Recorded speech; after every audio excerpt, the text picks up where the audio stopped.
Fellas, Ibrahim Traoré of Burkina Faso is doing some great things. We have to talk about this. I used to think that good presidents had to necessarily be old.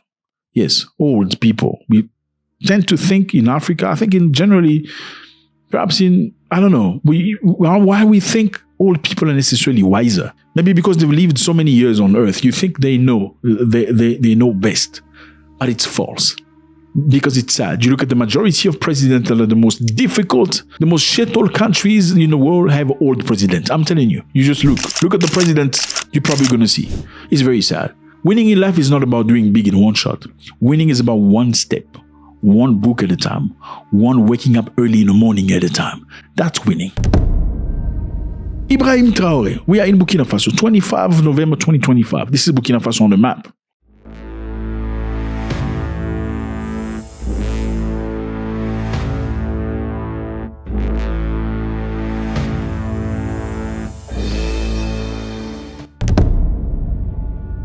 It's a beautiful country, it's lovely people, it's very hot, but you're going to love it.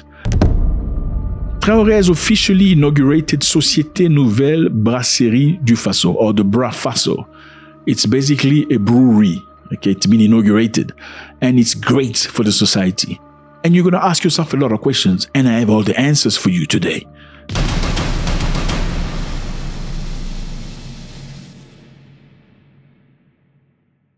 You're probably asking yourself, why is a brewery necessary to the country? It is very necessary. This brewery is basically going to create jobs.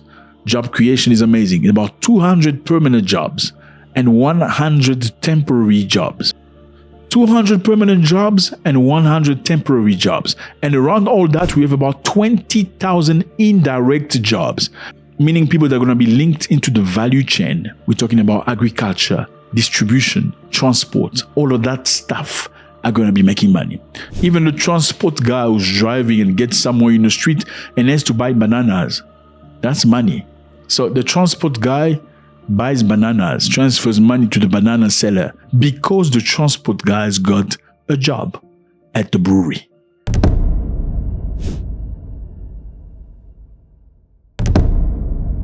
Now, what is the advantage of creating your own brewery? Number one is the use of local raw materials. So Burkina Faso is using its own materials, not imported. We're talking about maize, sorghum, rice are used to reduce imports and support Burkinabe farmers. Everyone witnessed the looting of this industrial facility. I believe it was Burkinabe people, local collaborators, who at some point were paid by the imperialists to sabotage and destroy everything that was here. So in March 2024, when we tried to breathe new life into this facility, we faced a lot of hardship, it must be said. And all along the way, it was a series of challenges. Even during the reconstruction, with the new equipment we had ordered to replace all the old ones, some Burkinabe, who had signed up to work on the rebuilding, again sabotaged newly arrived devices. So we had to take a lot of special security measures to achieve the results you see today. This is to say that this is a facility that is being fought against by imperialism and its local lackeys, but we are firmly committed to reviving this facility as well as all the other struggling units. Because the industrialization of Burkina Faso, as we have said, is something we want and something we are going to achieve. Because a major value chain is being created here. Soon, perhaps, we will be inaugurating a factory in Bobo Dioulasso that produces semolina and everything else that will be used as raw material for this industrial facility. Many jobs will be created, and our corn, which our hard-working farmers grow, will be put to good use. We will take all necessary measures to ensure that we know these facilities and many other facilities no longer face the same fate. The people have high expectations in terms of industry, in terms of processing their raw materials. So we will do everything necessary to ensure that industrial facilities thrive and survive for the good of our country. So you see again, instead of importing beers coming from another country, you're producing your own beers and drinks in your own country. And by doing so, you're buying local stuff, local products, local rice, sorghum, maize. And by doing so, you are injecting money into the farmers of maize, the farmers of sorghum, the farmers of rice. You're creating an economy.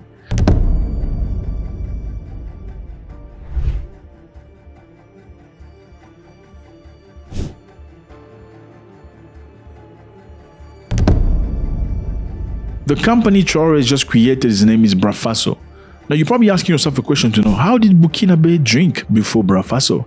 How did they manage? They did it in 3 ways. Number one, Burkina or Brasserie du Burkina. This is the company that produced drinks for Burkina Faso. It was the country's main brewery, but a subsidiary of Castel Group. Keep this name here, Castel Group. Number two, regional import. Some beers and beverages were imported from neighboring countries like Côte d'Ivoire, Ghana, Togo, and Mali. This increased the cost and limited Burkina Faso's industrial independence. I mean, when you have to depend on other countries sending you beer, you don't have much to say. I mean, if you say something negative to them, they just block your beers. You're not going to drink on weekend. How boring is that? Number three,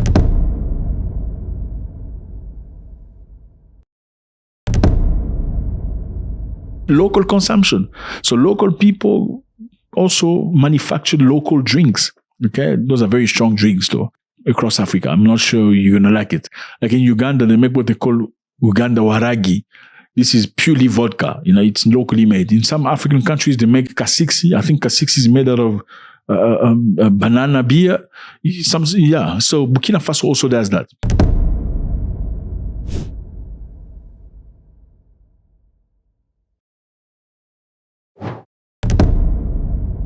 Now, one of the reasons why they've done this is because this company named Burkina had monopoly. This is a company that's subsidiary of Castel. This is Castel. The Castel Group is a French family-owned company, still controlled by Castel family, founded by Pierre Castel. This is Pierre Castel. Castel Group is very powerful across Africa.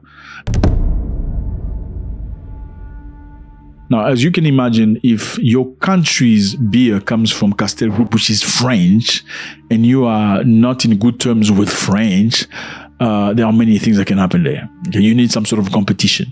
And this is the reason why Ibrahim Traoré decided to revive this company that was dying.